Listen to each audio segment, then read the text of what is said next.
بعد انشاءاللہ جو میں کہنا چاہ رہا تھا کہ شب برات میں جو ضروری پیغام ہے وہ آپ تک پہنچائے اور پہنچانا لازمی ہے، وہ یہ ہے۔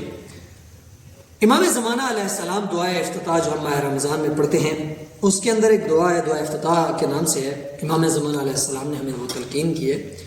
اس کے اندر امام علیہ السلام ہمیں یہ پیغام دیتے ہیں کہ ہم نے کیا کرنا ہے، ہماری ذمہ داریاں کیا ہیں۔ اگر ہم وہ ذمہ داریاں جو امام زمانہ علیہ السلام نے ہمیں نہیں دی تو مطلب وہی ہوا کہ سقیفہ ٹھیک ہے اور حضرت علی علیہ السلام پہلے خلیفہ نہیں ہے۔ لیکن اگر امام زمانہ علیہ السلام پردہ غیبت میں جانے سے پہلے صغرا ہو یا کبرا فرق نہیں کرتا، اگر اس سے پہلے ہمارے اوپر کچھ ذمہ داریاں کچھ دوش پہ کاندھے پہ ڈال کے گئے ہیں تو ہمیں سمجھ آئے گی کہ واقعاً وہی مولا علی علیہ السلام پہلے خلیفہ ہے، چونکہ نبی ہو یا امام ہو امت کو تنہا چھوڑ کے نہیں جاتا۔ تو امام علیہ السلام دعائے افتتاح کے اندر ہمارے لیے کچھ ذمہ داریاں ہمارے کاندھوں پہ ڈال رہے ہیں۔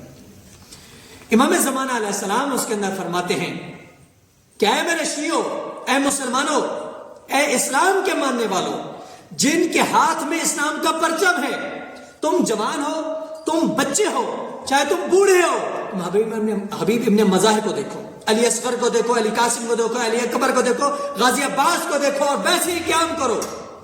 قوموا للہ مثنی و فرادا، ایک ہو یا دو ہو، ہر صورت میں قیام کی حالت میں رہو، ہر وقت کیا کریں ہم کریں، کیا کریں قیام کی حالت میں، اور قیام کر کے کیا کریں۔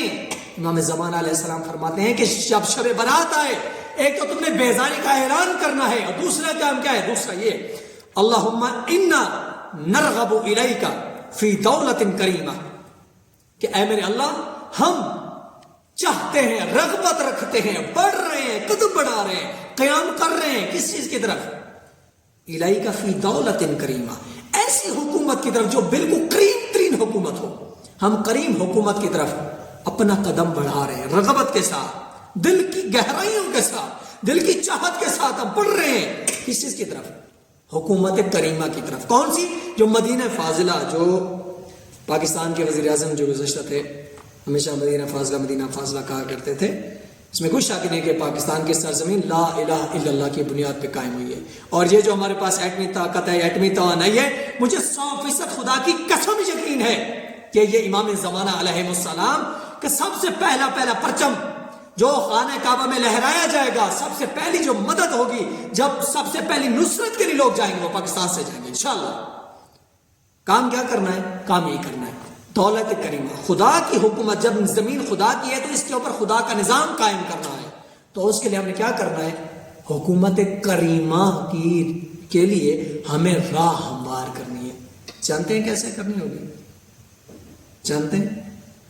ہمارے پاس کوئی اسوہ ہے، رول ماڈل ہے کوئی جس سے ہم جان سکیں کہ ہاں ہم دولت کریمہ کی طرف بڑھ سکتے؟ کہ ہمارے پاس کوئی دولت کریمہ کے لیے، حکومت الہی کے لیے، حکومت نبوی کے لیے، حکومت علوی کے لیے کیا ہمارے پاس کوئی رول ماڈل ہے، کوئی نمونہ ہے، کوئی اسوہ ہے؟ ہاں ہے ہمارے پاس نمونہ، اس کا نام ہے امام خمینی، جس نے رضا شاہ پہلوی کے خلاف قیام نہیں کیا، تمام کے تمام ظالم جہاں بھی تھے ان سب کے خلاف قیام کر کے یہ ثابت کر دیا کہ اگر تم چاہو اللہ کی راہ پر قیام کر کے جیت سکتے ہو، اور اپنی جیت کا تحفہ امام زمانے کی خدمت میں شب برات کو دے سکتے ہو۔ اللہم انا نرغب الیک فی دولت کریمہ۔ جانتے ہیں کہ حکومت کریمہ کیوں ضروری ہے؟ اس کے آگے جواب امام زمانہ علیہ السلام فرماتے ہیں تاکہ کیا ہو، تعز بها الاسلام و اہلا، تاکہ اسلام کو اور اہل اسلام کو عزت ملے، اور کیا ہوگا، وتذل بها النفاق و اہلا، نفاق، منافقت، کفر کا منہ کالا اور زمین کے اندر گاڑا جائے ذلت کے ساتھ۔ یہ دوسرا فائدہ۔ تیسرا کیا فائدہ ہے؟ وتجعلنا فيها من الطاعات الى طاعتك، ہمیں کام کیا کرنا ہے؟ ہم نے قیادت کرنی ہے۔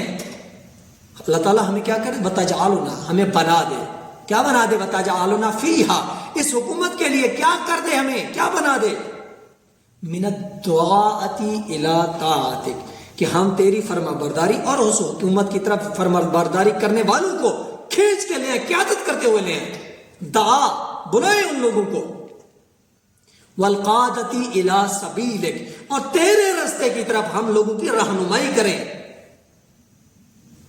والقادۃ الی سبیلک، کیا ہوگا، وترزقنا بہا کرامۃ الدنیا والآخرہ، اس کے ذریعے سے کیا ہوگا کہ جب حکومت الہی قائم ہو جائے گی تو دنیا کی سعادت بھی اور آخرت کی سعادت بھی آپ کو دنیا میں نصیب ہو جائے گی، اسی جگہ پر آپ کو نصیب ہو جائے گی۔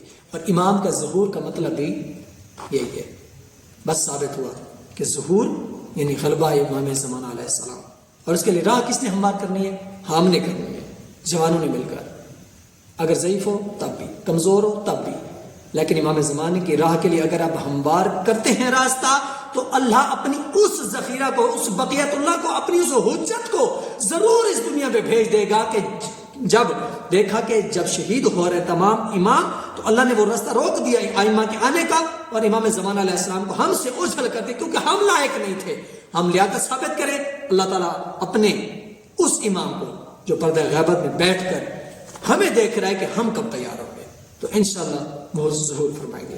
السلام علیکم ورحمۃ اللہ وبرکاتہ۔